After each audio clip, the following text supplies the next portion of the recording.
ने कहा कि वंदे मातरम कहो, वंदे मातरम के ऊपर फोर्स किया जाता है मुसलमानों को। आप जानते हैं वंदे मातरम की हकीकत क्या है? नहीं जानते। हमारे मुस्लिम उलमाए किराम ने इसकी पूरी तौर पर इसकी तरदीद और इसकी मुखालफत की है। क्यों की है? वंदे मातरम की हकीकत देखिए क्या। इस्लाम की जो बुनियाद है, जो रुकन है, जो इंपॉर्टेंट चीज है, कॉन्सेप्ट अबाउट वन गॉड, वो ये है कि एक अल्लाह पर आस्था। और वंदे मातरम कहने से कोई मुसलमान अगर सच्चे पक्के दिल से वंदे मातरम कह ले, अपने बच्चों को स्कूलों के अंदर इसका प्रेयर करा ले वंदे मातरम का, तो वो मुसलमान नहीं रहता, वो काफिर और मुशरिक बन जाता। वंदे मातरम, वंदे वंदना से बना, मातरम भारत माता, मैं तेरी वंदना करता हूँ। वंदना के माने इबादत क्या आते हैं? मैं तेरी इबादत करता हूँ, मैं तेरी योग करता हूँ।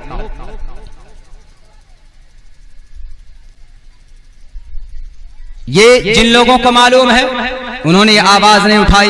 हमारे हिंदू भाइयों, अदब के साथ लेकिन बिला खौफ होकर मैं ये बात कहना चाहता हूं कि आप अपने धर्म शास्त्र को पढ़ने की कोशिश कीजिए, खुद आपको पता चलेगा कि भाई आपको इबादत पूज्य प्रार्थना किन की करनी है। आपके अंदर इतने खुराफात हैं, बल्कि जिस कौम के अंदर भी खुराफात पैदा, बिदात और रसूमात पैदा होते हैं, वो उनके धर्म शास्त्र से हट कर जिंदगी गुजारता है तो वो कौम गलत रास्ते पर चलने लगती है। इस्लाम अल्लाह को एक मानते हुए उसकी इबादत करता है, चूंकि वह अपने धर्म शास्त्र कुरान करीम को पढ़ता है। कुरान करीम की तालीम होती है, अहादीस की तालीम होती है, उनको पता होता है भाई कुरान करीम के अंदर रब ने क्या कहा, कुरान करीम के अंदर अल्लाह क्या चाहता है। हमारे हिंदू भाइयों, आप भी अपने धर्म शास्त्रों को पढ़ने की कोशिश करो कि रामायण, महाभारत, गीता, ऋग्वेद, यजुर्वेद, सामवेद, अथर्ववेद, पुराण, उपनिषद, इनके अंदर ईश्वर क्या कहना चाहता है, तो आपको पता चलेगा कि भाई आपको भक्ति किसकी करनी चाहिए। वंदे मातरम की इजाजत नहीं है, ये तौहीद और एक ईश्वरवाद के खिलाफ इशू है। वंदे मातरम, भारत माता मैं तेरी वंदना करता हूं। कुरान उठाकर हमने देखा तो मुसलमानों से कुरान कहता है कि ला ताबुदू मिन दूनिल्लाह, अल्लाह के अलावा तुम किसी और की वंदना मत करना। माचिदन यद विशन सत सिखायो यारिशन यद्यैकैतमुष्टुहि कृष्टिनानि विचरननि। ऋग्वेद का यह मंत्र ईश्वर परमात्मा कहता है कि सारी प्रजा उस एक परमात्मा की, परम शक्तिमान की पूज्य प्रार्थना करें। यह कैतमुष्टुहि कृष्टिनानि विचरननि, उस एक के अलावा किसी और की प्रशंसा नहीं होनी चाहिए। ऋग्वेद ईश्वर कह रहा, जो लोग वंदे मातरम पर मुसलमानों को फोर्स करते हैं, अगर वो ऋग्वेद यजुर्वेद पढ़ते तो वो कभी भी नहीं कहते। तालीम नहीं होती कहीं पर ऋग्वेद यजुर्वेद सामवेद अथर्ववेद की, धर्म शास्त्रों की, जिसकी बुनियाद पर वो अपनी जिहालत की बुनियाद पर लोगों को मजबूर करते हैं। मुसलमान अपने कुरान करीम के मुताबिक अपनी जिंदगी गुजार रहा है। हमारे हिंदू भाइयों, आपसे मैं साफ लफ्जों में कहता हूं, आप भी अपने धर्म शास्त्रों को पढ़ो, आपको पता चल जाएगा कि भाई आपके ऋषि मुनि महात्मा लोगों ने कैसे कैसे कार्य किए इस युग के अंदर, इस पृथ्वी के अंदर। वंदे मातरम कहना जायज नहीं है। क्या सिर्फ वंदे मातरम कहने पर भी देश भक्ति का सबूत हो सकता है? 80% काश्तकार लोग ऐसे हैं जो वंदे मातरम कहना नहीं जानते। इंडिया की सरजमीन पर नहीं जानते हैं, तो क्या वो देशभक्त नहीं? क्या वो देशद्रोही है? आज कहा जाता है कि अगर तुमने वंदे मातरम नहीं कहा तो तुम्हें पाकिस्तान जाना पड़ेगा और तुम देशद्रोही हो।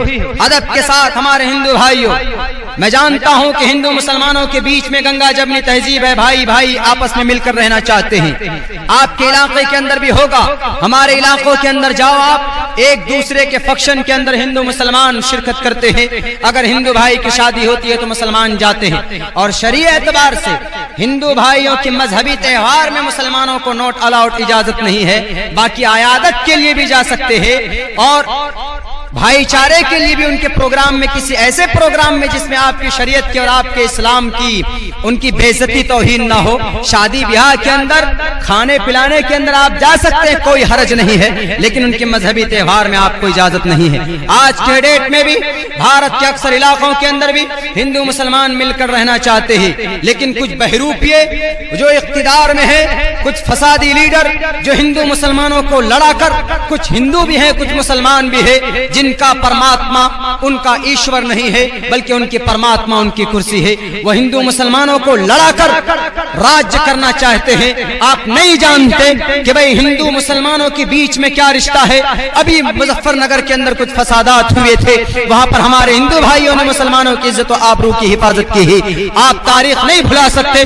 आप अभी जाओ हजारीबाग झारखंड के अंदर, अभी 2 हफ्ता पहले आपने न्यूज़पेपर के अंदर पढ़ा होगा, 35 मुसलमानों के दुकानों को नजरआतिश कर दिया गया। किस बुनियाद पर कि मुसलमान देशद्रोही है, मुसलमान फसादी है, मुसलमान कोई आतंकवाद है। किस आधार पर आप कह रहे हो?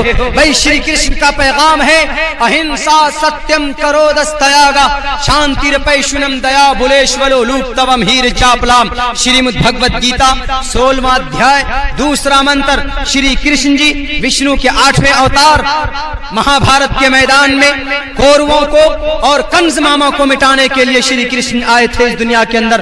तलवार उठाई थी, श्री अर्जुन के जरिए से कहा था कि इनका वध करो, इन जालिमों का, जो राक्षस है, जो फसादी है, जो ऐसे लोग हैं जो गरीबों का खून चूसते हैं। श्री कृष्ण ने कहा था कि इंसानों, किसी भी मनुष्य का तुम खून, किसी भी मनुष्य को अपनी जुबान से तुम तकलीफ मत देना। आज पूरे इंडिया के अंदर, पूरे भारत के अंदर बेचारे इन मासूम को तड़पा कर मारा जाता था, मारा जा रहा है आज के डेट के अंदर। हमारे हिंदू भाइयों और इन जालिम लीडरों से मैं पूछना चाहता हूं, जो हिंदू मुसलमानों को लड़ाना चाहते हैं अपनी कुर्सियों और अपनी सियासत की रोटियां सेकने के लिए, श्री कृष्ण का ये पैगाम देखो।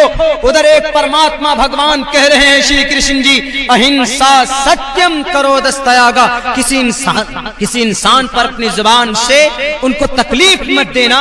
अहिंसा सत्यम, सदा सत्य और प्रिय बोलना, करो दस्तयागा, गुस्से को थूक देना। लेकिन आज हजारीबाग के अंदर 85 मुसलमानों को शहीद कर दिया गया। क्या अहिंसा सत्यम करो दस्तयागा की यही तफसीर है? किस बुनियाद पर कि मुसलमान देशद्रोही है? किस आधार पर? अगर मुसलमानों की कुर्बानी, खुदा की कसम, आपके इस भारत पर नहीं होती हमारे हिंदू भाइयों, अगर मुसलमानों ने तलवारें नहीं उठाते, अगर मोहम्मद रसूलुल्लाह की सुन्नत को नहीं अपनाते, तो इन जालिम अंग्रेज से आपका ये भारत माता कभी भी आजाद नहीं हो सकता था। अगर मुसलमान देशद्रोही होता, अगर मुसलमान देश का गद्दार होता, अगर मुसलमान देश का आतंकवाद होता, तो सन 1847 की तारीख उठा कर देखो, चांदनी चौक से लेकर खैबर तक का कोई दरख्त ऐसा बाकी नहीं था जिसमें 70,000 उलमाए किराम की गर्दनें न लटकी हुई हो। और तो और दिल्ली की जामे मस्जिद की सहन को उठाकर देखो, शामली की मैदान को उठाकर देखो, वहां पर आज भी हिंदुस्तान के अक्सर जगहों के अंदर आज भी 1.5 फीट जमीन मुसलमानों के खून से रंगीन है। किस बुनियाद पर? भारत की धरती को बचाने के लिए उन जालिम अंग्रेज से किन्होंने 70,000 उलमाए किराम ने, अगर ये देश के गद्दार होते, अगर ये देशद्रोही होते, अगर ये देश के आतंकवाद होते, तो ये 70,000 उलमाए किराम फांसी के फंदे पर नहीं चढ़ते। अगर आज के डेट में आप कहते हो कि मुसलमान गद्दार है, तो इनकी कुर्बानियों का पहले ये सिला पेश करो।